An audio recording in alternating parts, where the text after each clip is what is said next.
नमस्कार, मैं प्रियंका और आप देख रहे हैं इंडिया पब्लिक खबर। अमेरिका के राष्ट्रपति डोनाल्ड ट्रंप पिछले कई महीनों से ग्लोबल सुर्खियां बटोर रहे हैं और इस बार वजह सिर्फ उनकी राजनीति नहीं बल्कि तेल, ताकत और युद्ध का बड़ा खेल है।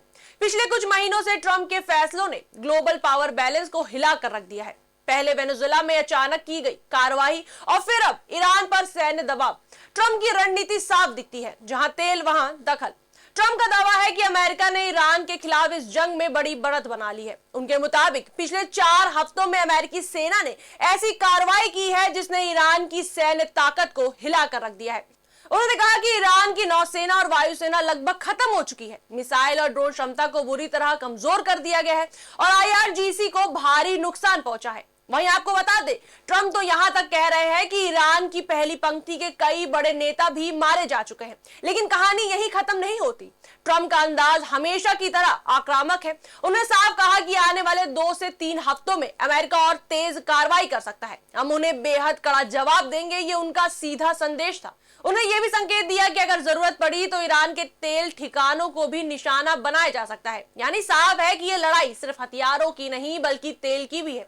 इसी बीच एक दिलचस्प मोड़ भी सामने आया है। ट्रंप का दावा है कि ईरान अब सीज फायर चाहता है, लेकिन दूसरी तरफ ईरान इस बात से साफ इनकार कर रहा है। ईरान के विदेश मंत्री अब्बास अराक्ची का कहना है कि बातचीत के कुछ संदेश जरूर पहुंचे हैं, लेकिन कोई सीधी वार्ता नहीं हो रही है। वहीं अमेरिका की तरफ से मार्को रूबियो का कहना है कि ईरान सच्चाई छिपा रहा है। ऐसे में अब सवाल ये उठता है कि सच कौन बोल रहा है।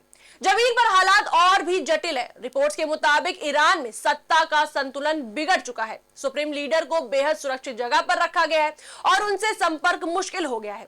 वहीं राष्ट्रपति मसूद पेजेस्कियन को कथित तौर पर किनारे कर दिया गया है और असली कंट्रोल अब सेना, खासकर IRGC के हाथ में बताया जा रहा है। यानी ईरान के अंदर भी हालात स्थिर नहीं है।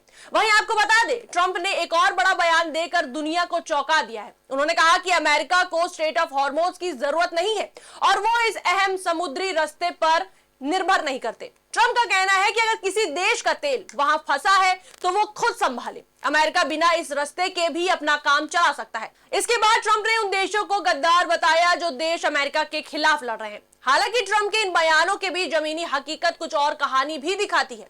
ईरान ने हाल ही में खाड़ी देशों में अमेरिकी ठिकानों को निशाना बनाया। साथ ही वहीं ईरान के प्रॉक्सी के तौर पर लड़ रहे हिजबुल्लाह ने इजराइल के उत्तरी इलाकों पर रॉकेट दागने का दावा किया। इसके जवाब में इजराइल ने भी लेबनान सीमा पर जबरदस्त बमबारी की। यानी ये संघर्ष अब सिर्फ अमेरिका और ईरान तक सीमित नहीं रहा बल्कि पूरे क्षेत्र में फैलता जा रहा है।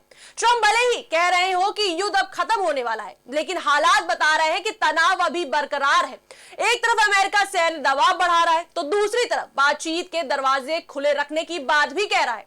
ये डबल रणनीति ही ट्रंप की पहचान बन गई है, जहां एक हाथ में ताकत है तो दूसरे हाथ में बातचीत का प्रस्ताव। इस पूरे घटनाक्रम में सबसे बड़ा सवाल यही है, क्या वाकई ये युद्ध खत्म होने के करीब है या ये सिर्फ एक बड़े खेल की शुरुआत है। ट्रंप के दावे कितने सही हैं और ईरान की स्थिति कितनी कमजोर, ये आने वाले दिनों में साफ होगा।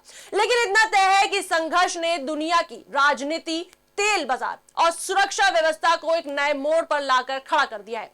अब निगाहें अगले 2-3 हफ्तों पर टिकी हैं। क्या अमेरिका हमला तेज करेगा, क्या ईरान जवाब देगा या फिर अचानक कोई बड़ा कूटनीतिक समझौता हो जाएगा।